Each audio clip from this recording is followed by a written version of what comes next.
Okay, I might need to like disconnect this call so I can like get better internet. Um, so I'm explaining my vote, my reasoning for my vote because a lot of people are gonna be like, but it looks like in your confessional that you want to vote Derp. That is false, my friend. I never visioned myself voting for Derp. I'm sorry. I envisioned myself voting for Jackson. It stays the same. Derp's speech, though, and his answers to my questions were exactly how I visioned him to answer them. That's it. I'm gonna like. So I have like pretty much in my confessional, I'm trying to like read it. But practically, like, Jackson reminds me of a Sean from season 5, or a little bit of a Jericho. Like a Jericho. Like, I'm talking Australian Survivor, so I'm sorry, Americans, but what I mean by that, by a Sean from season 5 or a Jericho from season 2, is that they both played under the radar games. And they were like known as social threats, if that makes sense. Like they were very social, they stood under the radar, weren't that good at challenges. Yeah.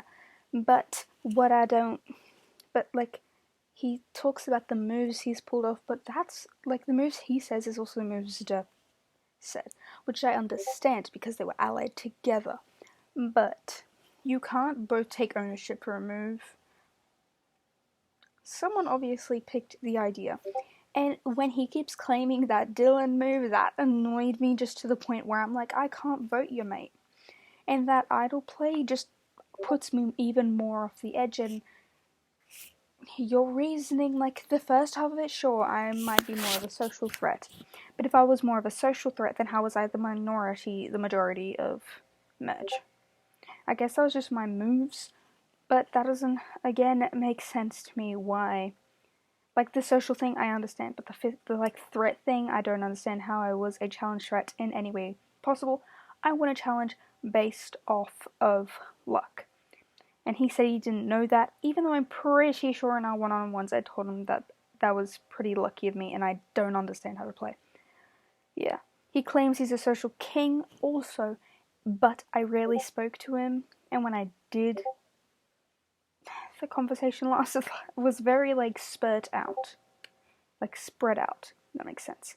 Okay, next is Derp. Derp reminds me of a season 5 David, merch-wise. If you don't understand what that means, I mean paganing. David, from season 5 Australian Survivor, stayed with one alliance the entire time. He pulled off moves in pre-merge, but then in merge he like lied low more, and he stayed with the alliance, still controlling the moves, but he was in the majority alliance and he didn't flip, per se. But he still had a great game, unlike Derp. Derp has a great game, I have to admit. Derp played us all very well, and but he's paganing, man, like, and it's a boring game. To me, it was like he was scared to see the outcome of what would happen, because he was in the majority alliance, like, for like all of the entire game. He was with that alliance since the start.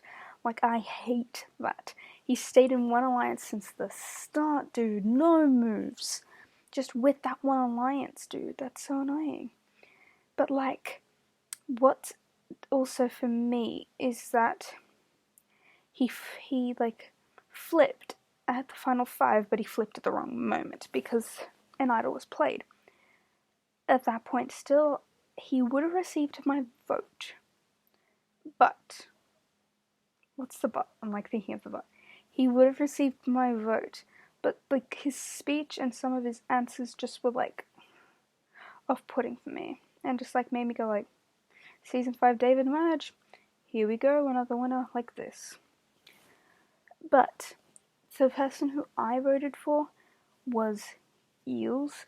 To me, Eels is my goat. His gameplay was very over the place, but he does have some good moves. Like, when you think of it, he does have some good moves. But he made one big mistake which cost Kelsey's game, and then eventually Dylan's game, then Lockie's, then mine. So, he pretty much broke our alliance, but he made it to the end. He used us all as shields, and he made it to the end. what was it? Lucky said something in jury, and I have to read it because it's pretty cool. Let me just find it. Okay, so Lucky said, I don't know who I should be voting here. Like, I'm not voting for Jackson, but with the other two, they're pretty even. I just feel like Eel's not just slightly ahead because he is the underdog in all of this. He didn't have power, and he still got here. That is very true. He used me as a shield practically because he knew that, and he knew that he like used me as like a shield, and I'm like, oh, okay, bitch, yeah. But like, they found him the least threatening out of all of us, and he made it to the end. And the reason I voted for him is like that whole reason. He's kind of like that underdog. But people like eels don't normally make it to the end. Well, goats, but like normally other people's goats don't really make it to the end. You're normally like an under the radar, and then you have that like social person and stuff like that. But like eels making it to the end, I was kind of just like, I didn't expect it. Yeah, I thought I would make it further than eels, and obviously he made it pretty far. So I credit him on that, and that is why my vote goes his way. Yeah. Who I think will win is Derp though, because from what I know, Dylan and Lockie are voting eels, and I'm voting eels. And I'm pretty sure Kelsey said she was voting Jackson, and the other three are voting Derp. Like, imagine that, a tie, and then we have to decipher what we want. But I'm pretty sure Derp will win, and honestly, that lad deserves a win. And he might be watching this in the future, so Derp, good on you, mate. Or, like, whoever wins. Yes. That is the end of this confessional. It's probably my last one. Thank you for a good season. Thank you.